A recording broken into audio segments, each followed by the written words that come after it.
आज हम material engineering में स्टील अलॉय से मुंसलिक एक डेवलपमेंट पर बात करेंगे। एक स्टील का तस्वुर करें जो न सिर्फ नाकाबिले यकीन हद तक मजबूत है बल्कि हैरत अंगेज तौर पर लचकदार भी है। ये ऐसी खसूसियात हैं जो कभी ट्रेड ऑफ के तौर पर देखी जाती थी। इसी तरह की एक कामयाबी पर्ड्यू यूनिवर्सिटी के मुहक्किकीन ने हासिल की है। अस्सलाम वालेकुम, मैं हूँ जवेरिया आदिल और आप देख रहे हैं तख्ती ऑनलाइन। एक हालिया स्टडी में उन्होंने T91 नामी एक तरमीम शुदा स्टील अलॉय पर काम किया जो एटमी और पेट्रोकेमिकल एप्लीकेशंस में इस्तेमाल होता है, लेकिन यहाँ कुछ गैर मुतवक्को था। उन्होंने जो काम किया वो सनतों को न्यूक्लियर रिएक्टर से कहीं ज्यादा तब्दील कर सकता है। कारों के एक्सल, सस्पेंशन केबल्स और मुख्तलिफ साख्ती अज्जा के बारे में सोचें जो इस मजबूत और नरम दोनों खसूसियात रखने वाले स्टील से फायदा उठा सकते हैं। सांडिया नेशनल लैबोरेटरीज के ताउन से की गई ये तहकीक इतनी अहम है कि इसे पेटेंट कर लिया गया है।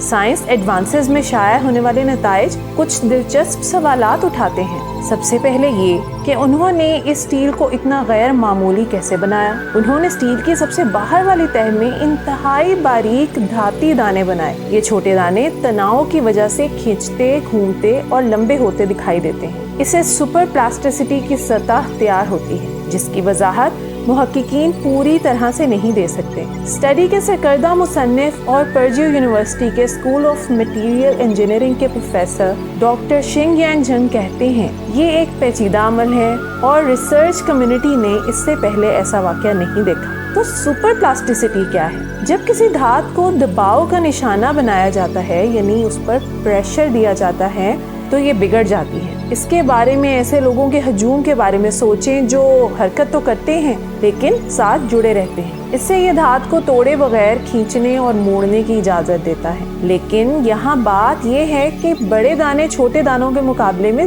ज्यादा तनाव को एडजस्ट कर सकते हैं, ज्यादा प्रेशर को बर्दाश्त कर सकते हैं और इसी तरह धातों में ताकत और लचक के दरमियान हमेशा से ट्रेड ऑफ रहा है। अब इस तहकीक में उन्होंने स्टील की सतह पर मौजूद बड़े दानों को छोटे दानों में तोड़ने के लिए एक टेक्निक का इस्तेमाल किया। इसने स्टील के अंदर एक ग्रेडियंट पैदा किया जिसकी सतह पर 100 नैनोमीटर से कम साइज के इंतहाई बारीक दाने और सेंटर में बड़े दाने थे। उन्होंने इसे GT91 या ग्रेडियंट T91 का नाम दिया जिसकी पैदावारी ताकत तकरीबन 700 मेगा पास्कल्स और नुमाया तौर पर 10% यकसा तनाव को बर्दाश्त करने की सलाहियत है। ये T91 के मुकाबले में काफी म्यारी बेहतरी है। लेकिन अब यहाँ से चीजें वाकई दिलचस्प हो जाती हैं। जब उन्होंने आला दर्जे की माइक्रोस्कोपी का इस्तेमाल करते हुए स्टील को दबाव के तहत जांचा तो उन्होंने ऐसी चीज दरियाफ्त की जिसकी वो खुद पूरी तरह वजाहत नहीं कर सकते थे।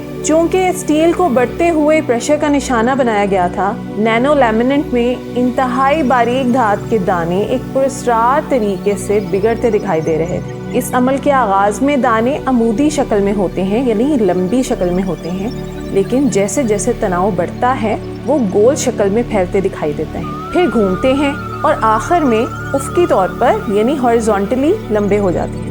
इस खराबी के रवैये ने सवालात और इम्कानात की दुनिया खोल दी। इस दिलचस्प रवैये को बेहतर तौर पर समझने के लिए मुहक्किकीन अब दानों की हदूद की नक्लो हरकत और दानों के दरमियान इंटरफेस को देख रहे हैं। अब मुहक्किकीन ये मालूम करने के लिए जद्दोजहद कर रहे हैं कि ये दाने कैसे और क्यों हरकत करते हैं और शायद इससे भी बेहतर नताइज के लिए इनको तरतीब देने का तरीका तलाश कर रहे हैं। ये एक ऐसी पहेली है जो मटेरियल साइंस में अहम पेशरफ्त का बायस बन सकती है। तो आपने ये देखा कि एक स्टील अलॉय जो रवायती हिकमत को चैलेंज करता है, इसके साथ ताकत और लचक के दरमियान ट्रेड ऑफ को भी रोकता है। साइंस अपनी जिद्दत से हमें भी हैरान करने से बाज नहीं आती। अगर आप मटेरियल इंजीनियरिंग के मुस्तकबिल के बारे में इतने ही पुरजोश हैं जितने के हम, तो इस जहन को हैरान करने वाली दरियाफ्त के बारे में मजीद अपडेट्स के लिए हमारे साथ रहना यकीनी बनाएं। मुझे उम्मीद है कि आपको ये वीडियो पसंद आई होगी। तख्ती ऑनलाइन को लाइक करें, शेयर करें और इस इल्म को दूसरों तक पहुंचा दें।